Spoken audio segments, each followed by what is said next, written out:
श्रीपाद श्री वल्लभ चरित्रामृत अध्याय 51 श्रीपाद राजम शरणम प्रपद्ये जलोधारापासून रक्षण ग्रंथ पारायण महिमा।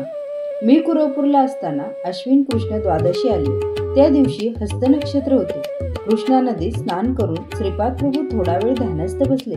ध्यानातून उठल्यावर त्यांनी मला अजून एकदा स्नान करून येण्यास सांगितले। त्यांच्या आज्ञेनुसार मी पुन्हा एकदा कृष्णेत डुबकी मारून आलो। तेव्हा प्रभू म्हणाले, अरे शंकर भटा, मी गुप्त रूपात राहण्याची वेळ आली आहे।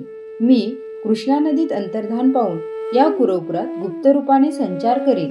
नंतर नृसिंह सरस्वती नावाने संन्यास रूपाने धर्माच्या उद्धारासाठी अवतार घेईन। तू लिहित असलेला श्रीपाद श्री वल्लभ चरित्रामृत महापवित्र ग्रंथ भक्तांना कल्पतरू समान लाभप्रद होईल। तो अक्षर सत्य ग्रंथ असेल। दिगंबरा दिगंबरा श्रीपाद वल्लभ दिगंबरा या माझ्या नावाचा जयघोष सर्वत्र होईल। या ग्रंथाचे पारायण केल्याने प्रपंच सुखरूप होईल। इहलोक आणि परलोकात सौख्य प्राप्त होईल। या ग्रंथातील प्रत्येक शब्द हा वेदवाक्या समान मानला जाईल।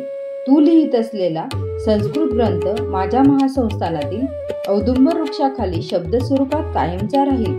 तेथून निघणारे दिव्य शब्द दर्शनास येणाऱ्या भक्तांना ऐकू येतील।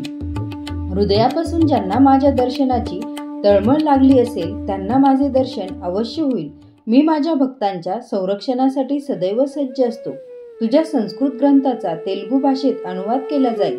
तो बापनाचारुलच्या 33व्या पिढीतील वंशजाकडून उदयास येईल। या ग्रंथाचे अनेक भाषेमध्ये अनुवाद होतील। या पवित्र ग्रंथाचे कोणत्याही भाषेत पारायण केले असता दिव्य अनुभव येतील आणि पारायण करणाऱ्या भक्तांचे सर्व काही शुभमंगल होऊन त्यांचे सकल व्याधीपासून रक्षण होईल। भक्तांना श्रीपाद प्रभूंचे अभय वचन। श्रीपाद प्रभू शंकर भटास पुढे म्हणाले, तू माझी खूप सेवा केलीस। तू मला पित्याप्रमाणे सन्मान देऊन मनोभावाने माझ्या सेवेचे व्रत मोठ्या काटेकोरपणे पाळलेस। मी माझ्या लाकडी पादुका तुला भेट म्हणून देत आहे। मी नाही म्हणून तू दुःखी होऊ नकोस। तू 3 वर्ष येथेच राह। या 3 वर्षात मी तुला तेजोवलय रूपाने दर्शन देत राहीन। तसेच अनेक योग रहस्याबद्दलचे ज्ञान देईन। श्रीपाद प्रभूंचे अंतर्धान। हे शंकर भटा, 3 वर्षानंतर येणाऱ्या अश्विन कृष्ण द्वादशी तू रचलेला श्रीपाद श्री वल्लभ चरित्रामृत ग्रंथ माझ्या पादुकाजवळ ठेव। त्या दिवशी दर्शनास येणारे सारे भक्त धन्य होतील। सर्वांना माझे मंगलमय आशीर्वाद। श्रीपाद श्री वल्लभ प्रभू अशा प्रकारे निरोप घेऊन कृष्णा नदीत अंतर्धान पावले। त्यांच्या त्या लाकडी पादुका मी हृदयाशी घट्ट धरून आईपासून दुरावलेल्या निरागस बालकासारखा स्फुंदून रडू लागलो। श्रीपाद प्रभू पाण्यात दिसतात काय हे पाहण्यासाठी मी पुन्हा एकदा नदीत स्नान केले आणि बाहेर येऊन ध्यानस्थ बसलो। तेव्हा माझ्या मनोनेत्रांना श्रीपाद प्रभूंनी तेजोमय रूपात दर्शन दिले।